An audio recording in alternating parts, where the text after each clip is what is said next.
या कपड्यात बघितलं ना तर म्हणतील कुठे येऊन फसलो काय माहिती। वामन कसा आहे हे तुला माहिती आहे आणि मलाही माहिती आहे। तू आधीलाही भारी होतीस आणि आता पण भारीच आहे। जगात एक नंबरची ताई आहेस तू। रिअल इस्टेटच्या काही जाहिराती आहेत त्यात, तुला कुठल्या एरियात राहायला आवडेल ते सांग मला। वामन्या आणि आईलेनी आपली सेपरेट चूल मांडायचे ठरवले। नको रे जाऊ।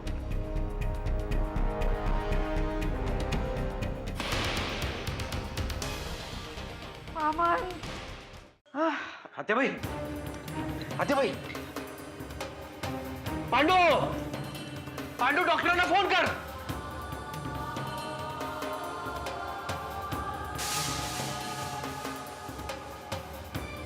आत्या, आत्या, आत्या काय झालं?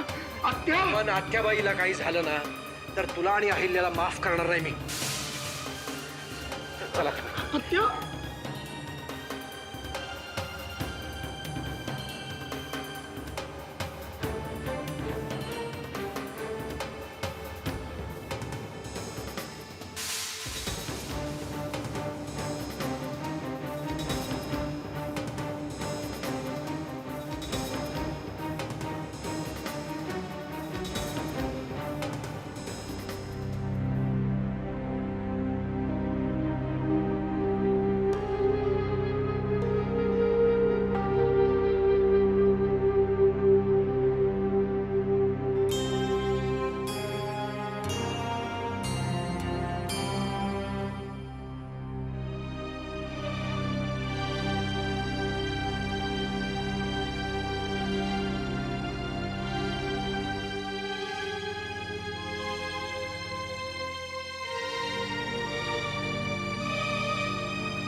काका काय झालं आत्याजीला?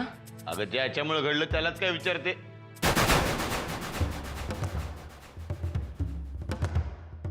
हे असं काय बघते माझ्याकडे? देवधर्म करणारा माणूस आहे मी।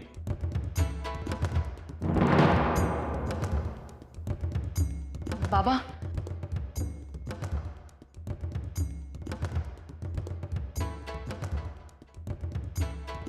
बाबा काय झालं आत्याजीला? काही झालेलं नाही, तू काळजी करू नकोस, मी आहे ना। जा तिला बघून ये जा।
हॅलो सॉरी मी तुम्हाला अचानक फोन केला पण काही हरकत नाही. जशी त्यावेळेला पेपरमध्ये बातमी छापून आल्यानंतर तुझा फोन येणार याची खात्री होती, तशीच या वेळेलाही होती. म्हणजे मी तुम्हाला कशासाठी फोन केला हे तुम्हाला माहिती आहे? घरात काहीतरी वादावाद झाले असतील, नरसिंह वाईट बोलला असेल, चिडला असेल, किंवा तुला घर सोडण्याची नामुष्की झाली असेल. म्हणजे आम्ही घर सोडणार याची तुम्हाला खात्री होती तर? नाही, नरसिंह तुला घर सोडायला भाग पाडणार याची खात्री होती. पण आता मी काय करू? नाही म्हणजे मी माहेरी जाऊ शकते पण आता युगंधरा सरतापेचं घर हेच तुझं माहेर आहे. पण मला माहिती आहे तुला असं इथे येऊन राहणं आवडणार नाही. काळजी करू नकोस. अंधेरीला माझा वेल फर्निश फ्लॅट आहे. मी तुला पत्ता SMS करते. हो, पण तिथे पोचण्याआधी जनाला एकदा फोन कर. तिथे माणूस घराची चावी घेऊन उभा असेल. हो पण का कोणास ठाऊक मला खूप भीती वाटते. आता तू युगंधरा सरतापेच्या छत्रछायेखाली आहेस, त्यामुळे कुणालाही घाबरायची गरज नाहीये. मी तुला जनाचा नंबर SMS करते.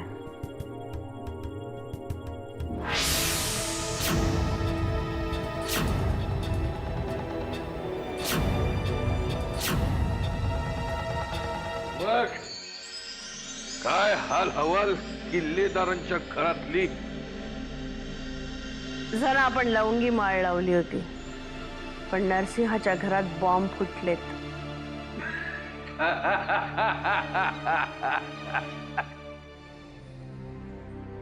तसं काळजीचं काही कारण नाही, पण त्यांना जपावं लागेल हे निश्चित.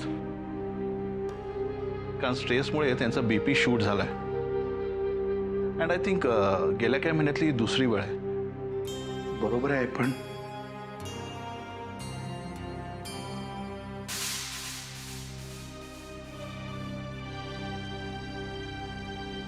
डॉक्टर साहेब, काय असेल ते आपलं खरं खरं सांगून टाका. खरं खरं म्हणजे? नाही, उगाच वेडी आशा दाखवू नका आम्हाला. अहो तसं काहीच नाही आहे. हां, सगळं व्यवस्थित आहे. व्यवस्थित आहे. व्यवस्थित आहे म्हणते. देवाची कृपा. हल्ली भजनाला जातोय मी. हा ना इकडं बॅग आहे ना. अरे तुझ्या काय भरले कोणाच ठाऊ.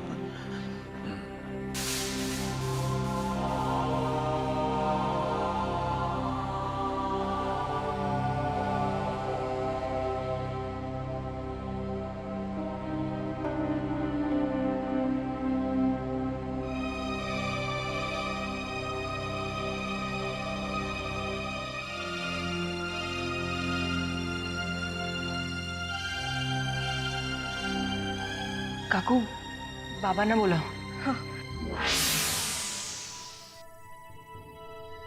जानकीला फोन लावा. तिला सांगा ताबडतोब इकडे ये. आत्याजी अगं आत्ता लगेच तिला फोन केला पाहिजे का?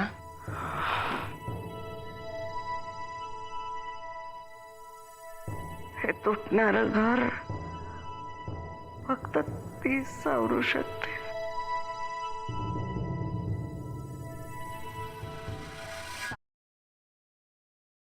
अरे गण्या, आजकाल तुझी जीभ लई चुरू चुरू चालायला लागली रे. हा मग तू तिथला रुपा माझ्यावर झाडते म्हटल्यावर काय माझं डोकं फिरणार नाही का? जणू काय इकडे तुझाच रुबाब चालायचा आधी. हा मग माझाच रुबाब चालतोय इथे. तू किल्लेदार असलीस ना तर तिथली, कळलं का? इथे माझं राज्य आहे. हा शहाणपण आलाय तुझ्या अंगात. आता काय सकाळी उठल्यावर चॉकलेटचं दूध लागतं म्हणे. हा मग लागतंच आपल्याला, त्याशिवाय शाळेत नाही जात आम्ही, कळलं का? हा पैशांच्या त्या गुळगुळ्या मिळायचं ना त्याच्यावर आठवडा घालवायचा तू. आणि आता चॉकलेटचं दूध.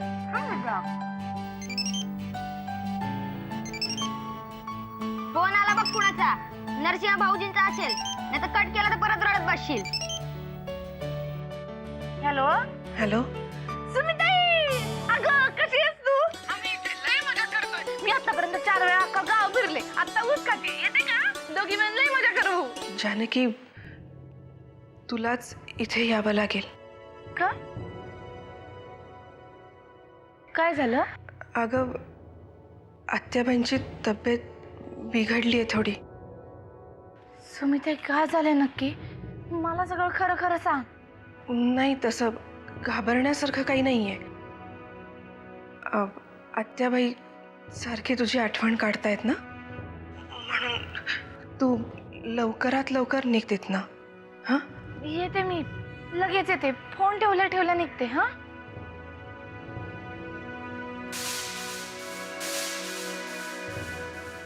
आत्याबाई, जानकी येते.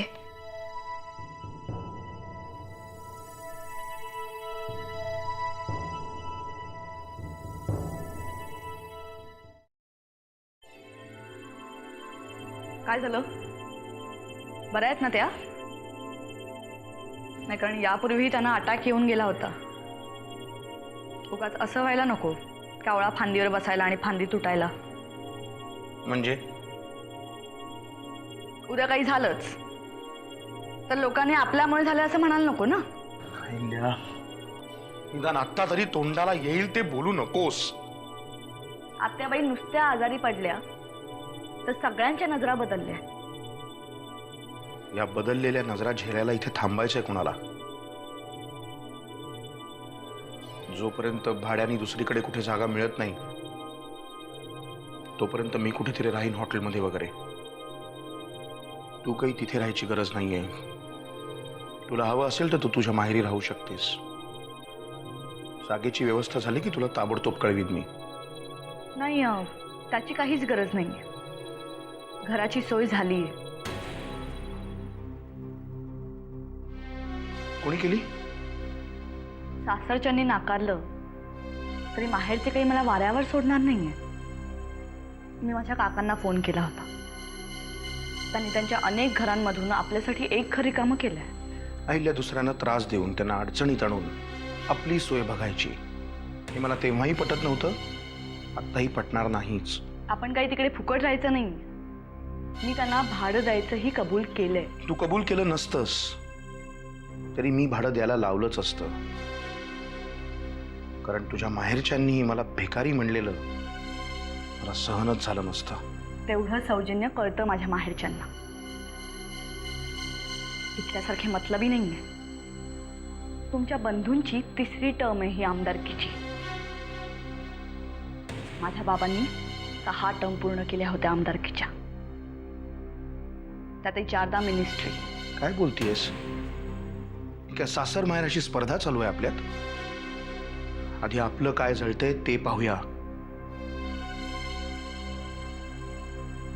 आज मी तुला सांगतो अहिल्या, आपलं या घरातलं सामान बांधायला घे.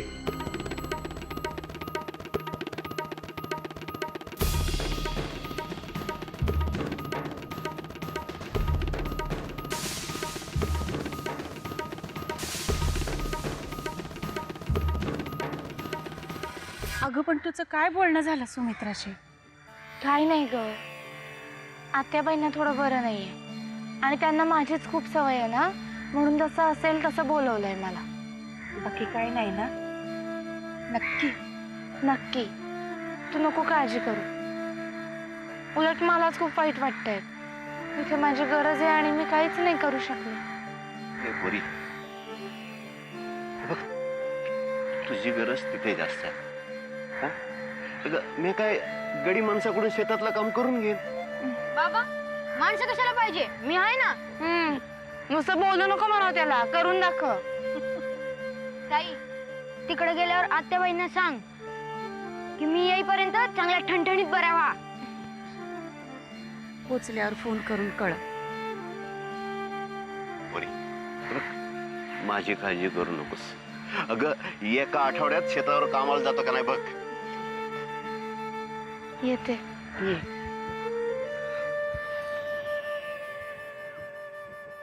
काळजी घ्या. हा,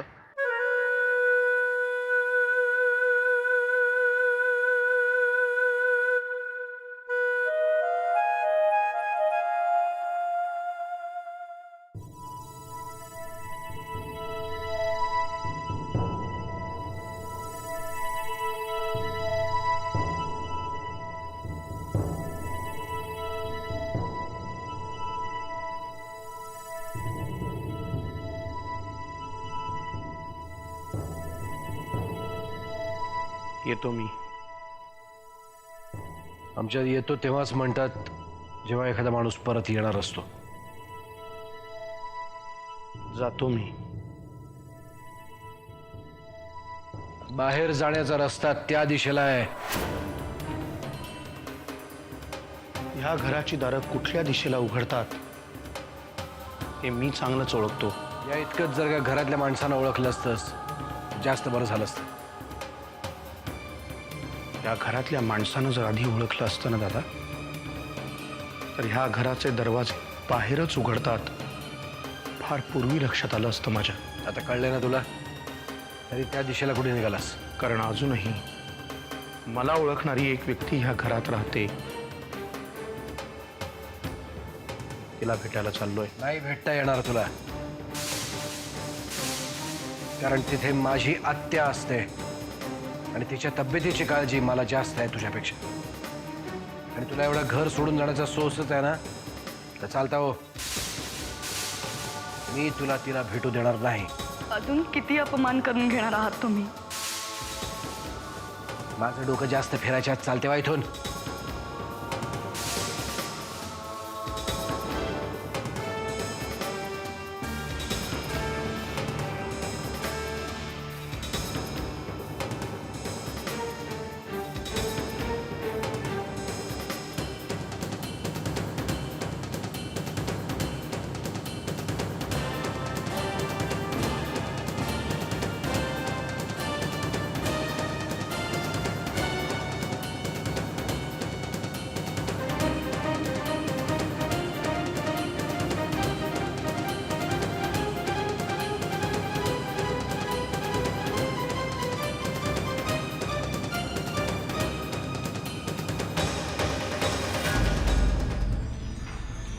काका, तू कुठे चाललायस आता? मी हे घर आता येणाऱ्या जाणाऱ्याला प्रत्येकाला रिपोर्टिंग करत जाणार आहात का? घरात काय तमाशा झाला हे सगळ्यांनाच माहितीये. परत परत विचारून मीठ चोळायचे धंदे. काकू प्लीज, मी वामन काकाशी बोलते. बोल ना, बोल. आता तूच बोलायची बाकी आहेस. काका प्लीज, अरे सांग ना, कुठे चाललाय सामान घेऊन? अमृता, मी कुठेही गेलो ना तरी तुला खूप मिस करेन. कुठेही म्हणजे? सांग ना रे, काय झालंय? असं का बोलतोयस तू?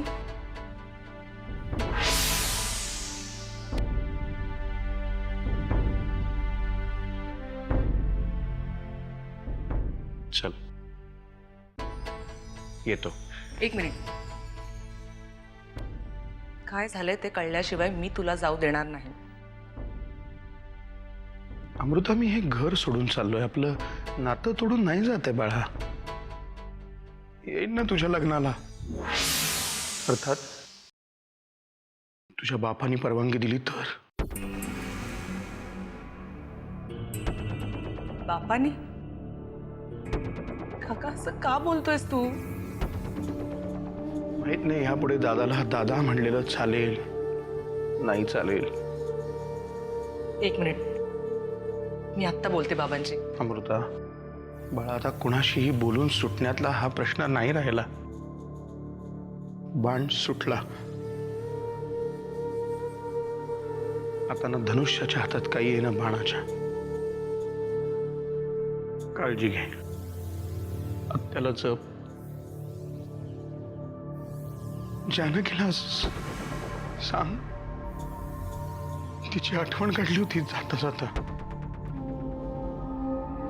या प्रसंगात आत्ता ती इथे नाहीये हे बरंच आहे एका अर्थाने. येऊ मी.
आज खूप दिवसांनंतर बोलतोय तुझ्याशी.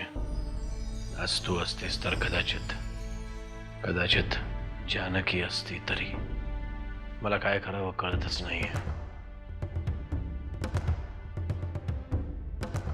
बाबा काय झालंय? वामन काका घर सोडून चाललाय. या घरात कुठेही बोर्ड लावलेलं नाही. या घरातून कोणीही बाहेर जाऊ शकत नाही म्हणून. वामन काका कुणीही नाहीये. त्याला जर वाटत असेल तो कोणीतरी वेगळा आहे, या घराशी त्याचा काहीही संबंध नाहीये, तर तुम्ही काय बोलताय मला काहीही कळत नाहीये. त्यालाही कळत नाहीये तो असं का वागतोय ते. त्याच्या बायकोला आमदार व्हायचंय. बहुधा त्यानेही काही वेगळी स्वप्न पाहिली असतील. नाही, एक मिनिट, काहीतरी मेजर घोळ होतोय. बाबा, अहिल्या काकूच्या चुकांची शिक्षा तुम्ही वामन काकाला नका देऊ. नाहीये तसा. कित्येक वर्ष आपण एका माणसाला ओळखत असतो आणि मग एक दिवस अचानक तो आपल्या चेहऱ्यावरचा मुखवटा काढून आपल्या समोर उभा राहतो.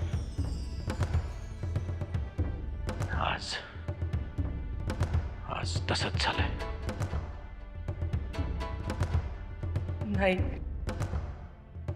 वामन काकाच्या डोळ्यातले अश्रू खोटे असूच शकत नाहीत. इतके वर्ष मलाही तसंच वाटत होतं. बाबा, अजूनही तो गेला नसेल. तुम्ही एक हाक मारली तर परत येईल तो. आता माझी ही इच्छा नाहीये की त्यांनी परत यावं.